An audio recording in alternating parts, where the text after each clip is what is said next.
Je donne la parole à Dominique Nachouri pour le groupe Les Républicains. Merci, Monsieur le Président.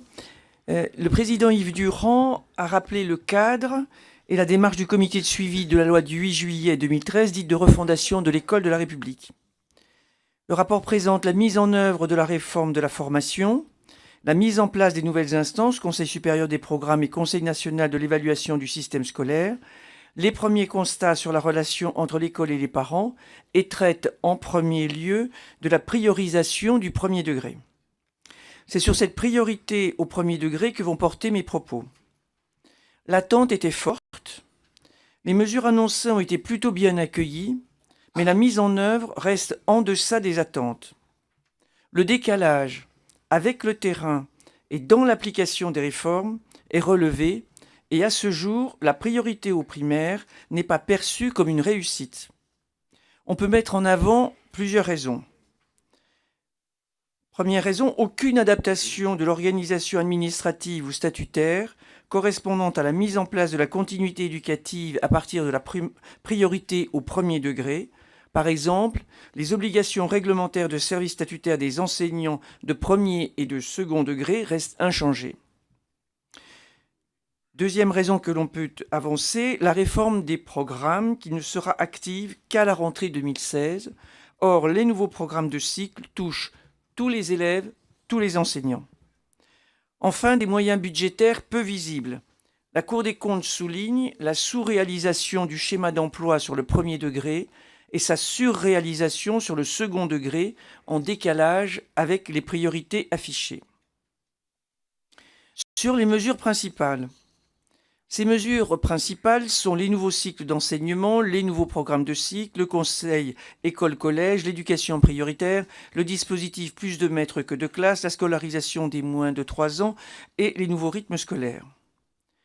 Concernant le dispositif plus de maîtres que de classes déjà évoqué par Martine Faure, j'insisterai sur le constat fait par le comité de la localisation sur le cycle 2, alors que le lieu naturel de la prévention des difficultés est le cycle 1. Concernant l'éducation prioritaire, des moyens très importants, 352 millions pour 2015, ont été mis à son service. Mais si les évaluations pédagogiques et éducatives y sont reconnues, de même que le travail collectif et l'engagement des équipes, les initiatives locales peinent à faire système. D'autre part, se pose la question du caractère prioritaire de ce dispositif, puisqu'il concerne un élève sur 5, et la conception peu dynamique de son évaluation. Concernant la mise en place des nouveaux cycles, on ne peut qu'évoquer le cycle 1, mais en l'absence de recul, il n'y a que peu à dire. Concernant la mise en place du conseil école-collège, ce conseil doit développer une culture commune et renforcer la continuité premier-second degré.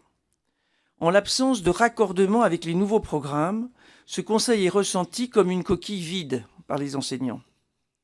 Il faut noter que le lien école-collège fonctionne plus sur les projets de type sportif ou culturel que sur les apprentissages fondamentaux. Je terminerai avec la mise en place des nouveaux rythmes scolaires dont on a pu dire qu'elle avait monopolisé le débat public et qu'elle avait souvent été la seule lecture de la loi. Les mesures dérogatoires finalement accordées, le manque de prise en considération de l'intérêt de l'enfant et l'absence de concertation sont mises en avant. D'autre part, il faut constater qu'animateurs et enseignants sont dans des pratiques professionnelles différentes, se concertent peu et d'ailleurs se rencontrent très peu. L'investissement pédagogique ne devient possible que dans les écoles engagées depuis longtemps. Enfin, le doute persiste au sein des équipes sur l'intérêt du dispositif en maternelle. Il semble donc indispensable de poursuivre une réflexion autour du temps de l'enfant en tenant compte des spécificités des écoles et d'accompagner la réforme par la formation.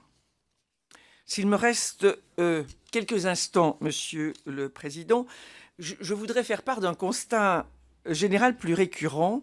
C'est la distance entre le central et le local, entre la conception et la réalisation. La loi de juillet 2013 a peu irrigué les vrais acteurs de l'éducation et rien ne pourra avancer sans concertation, sans formation, et permettez-moi ce trait sans pédagogie. Je vous remercie. Merci Dominique Nachuri, de votre esprit, là aussi, de synthèse, j'y suis sensible.